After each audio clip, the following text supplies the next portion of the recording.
Welcome back sa The Deep Dive. Okay, ang mga materyales na pinadala mo sa amin, parang isang theological detective case. Oo nga, no? May isang malaking tanong, sino nga ba talaga ang nobya ng kordero na binabanggit sa aklat ng pahayag?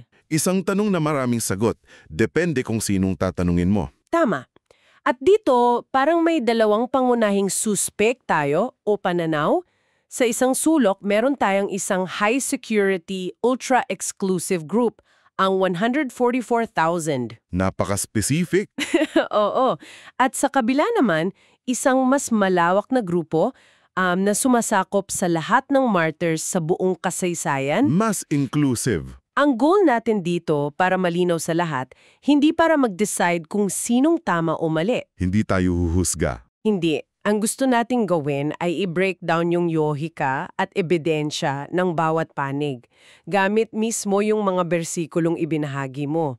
Susubukan nating intindihin kung paano nila binuo yung kaso nila. Exactly. At mahalagang tandaan na hindi to simpleng trivia lang.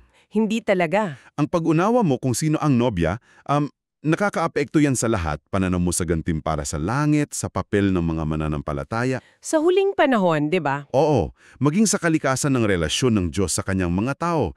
This is a high-stakes question in theology na parang simpleng sino ba to lang. Sige, let's unpack this. Unahin natin yung unang teorya na ang 144,000 lamang ang nobya. Napaka-exclusive, parang... VIP list. Oo, parang VIP list na may fixed number. Paano ba nila sinisimulan yung argumento? Saan yung starting point ng ebidensya? Okay. Ang pundasyon ng buong argumento matatagpuan sa pahayag, Kabanata 21. Okay, Ayag 21. Dun sa versikulo 9 hanggang 10, simple lang ang nangyari. Isang anghel ang lumapit kay Juan at sinabing, "Halika, ipapakita ko sa iyo ang nobya." Yung asawa ng kordero. Tama. Inaasahan mo sigurong isang grupo ng tao ang makikita niya, pero hindi. Ang ipinakita sa kanya ay yung banal na lungsod, ang bagong Jerusalem, na bumababa sa langit. Okay. So, direkta yung connection. Oo, right off the bat, may direct equation na ginagawa. Ang nobya ay katumbas ng bagong Jerusalem. Kung ano yung siyudad, yun din yung nobya. So, para malaman kung sino yung nobya, kailangan nating suriin kung sino ang bumubuo sa syudad. Eksakto. At dyan napapasok yung mga detalye. Sa mga sumunod na versikulo, inilarawan yung syudad. Sabi, mayroon itong 12 tarangkanan. Tapos sa bawat tarangkanan, may mga pangalan. Oo, yung mga pangalan ng 12 tribo ng mga anak ni Israel. At may 12 pundasyon din na may pangalan naman ng 12 apostol. It's a very systematic, halos legalistic yung approach. 'Di ba? Kung susundan mo yung trail ng ebidensya, A connects to B, B connects to C. Parang kaso sa korte. Oo. At dito napapasok yung susing teksto para sa kanila. Pahayag 7, versikulo 4. Eto na, yung numero. Eto na. Dito binigay yung eksaktong bilang ng mga tinatakan mula sa bawat tribo ng Israel. 144,000. 12,000 bawat tribo. Tama. So ang lohika nila, parang ganito. Step 1, ang nobya ay ang bagong Jerusalem. Step 2, ang bagong Jerusalem ay binubuo ng 12 tribo. Step 3, ang mga tinatakan mula sa 12 tribo ay 144,000. Conclusion? Sila lang yung nobya. Therefore, the bride can only be the 144,000. Malinis yung linya ng lohika? Gets ko. Kaparang domino effect. Kapag tinanggap mo yung unang premise, sunod-sunod na. Pero hindi lang yan, di ba? Kasi may mga specific qualifications din, yung 144,000. Meron pa. At dito lalong nagiging exclusive. Inilalarawan sila sa Pahayag 14. Oo, yung description nila. Tama. Una, sila lang daw ang nakakaawit ng isang bagong awit sa harap ng trono. Espesyal na awit para sa kanilang lang.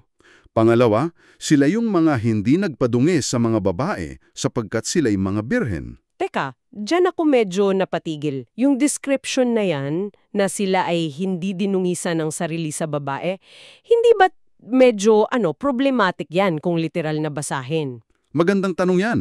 At yan din yung madalas na challenge sa pananaw na ito. Oo. May dalawang paliwanag dyan. Sabi ng iba, oo, literal yan. Isang grupo ng mga lalaking birhen. Pero ang mas karaniwang interpretasyon, kahit sa loob ng pananaw na to, ay symbolikal. Symbolikal. Sino pang saan? Ang pagpapadungis sa babae raw ay hindi tungkol sa literal na sex, kundi sa spiritual adultery, pagsamba sa mga Diyos-Diyosan o pagkompromiso sa pananampalataya. So spiritual purity ang ibig sabihin. Oo, na yung katapatan nila ay para lang sa kordero, walang halo. Okay, sige, malinaw yun. Ano pa yung ibang katangian nila? Sila rin ay tinatawag na mga unang bunga or first fruits. Ang pinakamaganda sa ani. Tama, yung pinaka-special na handog.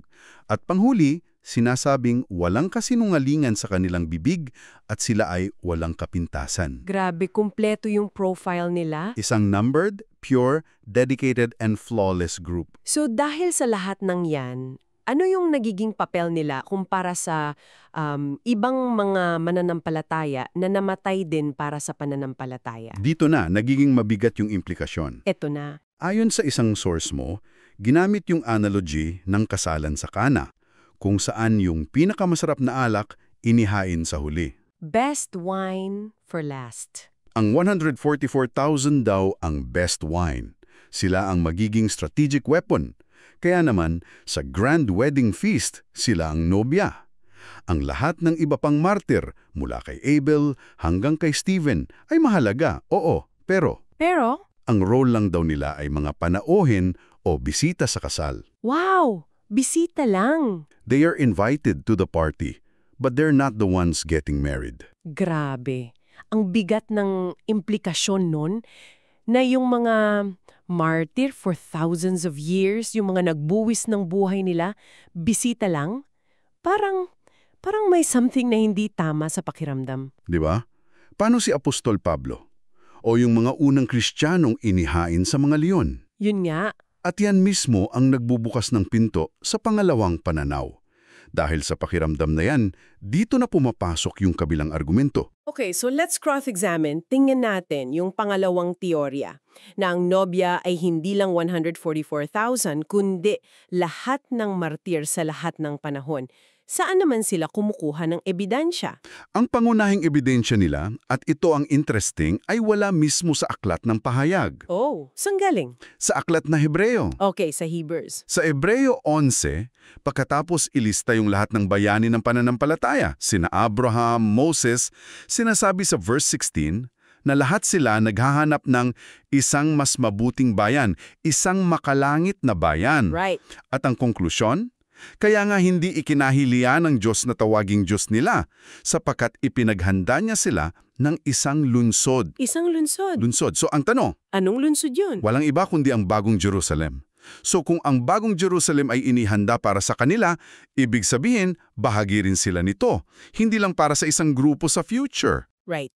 So sinisira nito yung premise na exclusive lang yung bagong Jerusalem. Pero may mas direkta pa bang ebidensya na ang mga naunang mananampalataya ay tinuturing ding nobya? Meron, at ito para sa akin ang pinakamabigat nilang ebidensya. Ano yun? Galing mismo kay Apostol Pablo sa 2 Corinto 11, versikulo 2. Sinulatan niya ang mga taga-Korinto, mga ordinaryong mananampalataya, at sinabi niya, "Itinalaga ko kayo sa iisang asawang lalaki upang iharap kayo bilang isang malinis na birhen kay Kristo." Wow! Napakalinaw nun. Di ba? Tinawag niyang birhen na ihaharap kay Kristo yung simbahan sa Korinto. So dito lumalabas yung killer question ng argumentong ito. Ano yon? Kung ang 144,000 lang ang nobya, nalilitaw pa lang sa hinaharap. Ibig sabihin ba nito nagsisinungaling o nagpaasa lang si Pablo sa mga taga-Korinto na alam naman niyang hindi sila magiging parte ng 144,000? Isang napakabigat na tanong kasi kung ang sagot ay hindi siya nagsinungaling, kailangan mong i-re-evaluate yung buong exclusive theory. Exactly. So, paano nila ipinapaliwanag yung mga detalye sa pahayag, tulad ng 12 tribo at ang bilang na 144,000? Para sa kanila, ang susi ay simbolismo. Hindi literal. Hindi. Ang paggamit sa 12 tribo ay hindi para tukuyin ng literal na lahi ng Israel, kundi para katawanin ang kabuuan ng bayan ng Diyos. Kasama na ang mga hentil. Kasama na, ang nobya ay hindi isang numero, kundi isang katawan, ang katawan ni Kristo. Ang lahat ng nagbuwis ng buhay ay parte ng katawang yan. Kaya para sa kanila, yung paghihiwalay na bisita lang yung iba ay parang sinisira yung konsepto ng pagiging iisang katawan. At may isa pang punto mula sa Ebreo na sumusuporta dyan, di ba? Yung tungkol sa malaking ulap ng mga saksi. Oo, sa Hebreo 12.1. At ang pinaka-crucial na detalye ay nasa dulo ng Hebreo 11, sa verses 39 at 40. Sinasabo doon na lahat ng mga saksing ito, kahit gaano sila kadakila, ay hindi pa tumatanggap ng ipinangako. Bakit daw? Sapagkat inihanda ng Diyos ang isang bagay na mas mabuti para sa atin upang hindi sila maging ganap kung hiwalay sa atin. Wow! Gets mo ba yung bigat niyan? Oo. Sinasabi ng kasulatan na ang kalubusan ng mga naunang bayani ay nakadepende sa atin at ang sa atin ay nakadepende sa kanila. May pagkakaisa. May pagkakaisa at pagkakabuklod. This verse directly contradicts the idea of an exclusive group. The theme is unity, not exclusivity. So, this view is less about a specific who and more about a specific what. Anong ibig sabihin ng maging tapat? Pero teka, paano yung argument na yung 144,000 ay may special power o sila yung strategic weapon? Dito naman nila ginagamit ang Acts 1.8 bilang rebuttal. Sabi doon, tatanggap kayo ng kapangyarihan pagbaba sa inyo ng Espiritu Santo. Ah, okay. So anong punto? Ang punto, anumang kapangyarihan o karanganalan na meron ng mga banal, kasama na ang 144,000, ay hindi galing sa sarili nila. Galing sa banal na espiritu. Oo, at yun din ang espiritong nagbigay lakas sa mga unang Kristiyano na harapin ng mga leon. So kung iisa lang ang source ng power, sino tayo para gumawa ng hierarchy at sabihing mas dakila ang isa kaysa sa iba? Tama, the praise should go to God. Exactly, not to the instrument. Sa pananaw na ito, ang pagsasabing 144,000 lang ang nobya ay tila pagmamaliit sa sakripisyo ng milyon-milyong iba pa. Napakalinaw. Dalawang magkaibang pananaw pero parehong gumagamit ng Biblia. Sa isang banda, mayroon tayong view na parang precision engineering. Very literal, specific, at exclusive. Nakatutok sa mga numero, sa mga detalye. At sa kabilang banda, isang view na parang isang grand epic poem. Mas symbolic, mas inclusive, at mas nakatutok sa malaking kwento ng kaligtasan na sumasakop sa lahat ng henerasyon. Hindi tungkol sa numero, kundi sa pagkakaisa. So ano ngayon ang ibig sabihin ng lahat ng ito para sa iyo na nakikinig? Malinaw na walang madaling sagot dito. Dalawang landas na parehong may basehan, kaya habang pinag-iisipan mo ang dalawang panig na ito, marahil may mas malalim pang tanong na lumalabas. Isang huling kaisipan para sa iyo. Higit pa sa pagtukoy kung sino ang eksaktong pasok sa club ng nobya, baka ang tunay na punto ng buong metapora ng isang kasalan ay hindi talaga tungkol sa pagkakakilanlan ng ikakasal. Kung hindi, tungkol saan? Marahil ang diin ay nasa uri ng relasyon na inaasahan sa lahat ng sumusunod sa kanya. Isipin mo, ano ba ang mga katangian ng isang ideal na nobya o na may katapatan at pag-ibig na karapat-dapat sa isang nobya ng kordero? That shifts the entire focus. Oo, mula sa pagiging miyembro patungo sa pagiging karapat-dapat. Isang bagay na maaari mong pagnilayan.